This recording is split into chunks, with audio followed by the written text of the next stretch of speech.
அவ்வளவு சீக்கிரமா உனக்குன்னு கொடுக்கப்பட்டிருக்கிற சீட்டு, உனக்குன்னு கொடுக்கப்பட்டிருக்கிற இடத்தை இன்னொருத்தருக்கு ஆண்டவர் கொடுத்துடவே மாட்டாரு.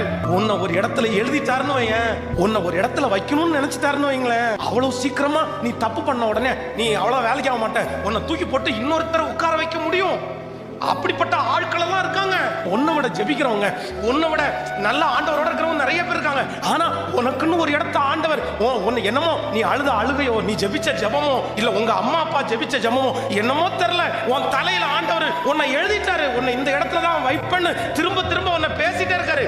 ஆனா அந்த இடத்துல இருந்து உன் பேரை எடுத்துட்டு கிறுக்கி போட்டுட்டு இன்னொருத்தரை உட்கார வைக்கிறதுக்கு ஆண்டவருக்கு செகண்ட்ஸ் போதும். ஆனாலும் இன்னைக்கு வரைக்கும் ஆண்டவர் ஏன் வெயிட் பண்ணிட்டு இருக்கிறாருன்னா, நீ கண்டிப்பா ஒரு நாள்னாலும் ஒரு நாள் நீ மனம் திரும்பி வந்துட்ட அப்படின்னா, வேலைக்காரனுடைய இடம் இல்ல, பிள்ளையினுடைய இடத்தை உனக்கு திரும்பவும் தரதற்காக தான் கர்த்தர் வெயிட் பண்ணிட்டு இருக்கிறாரு.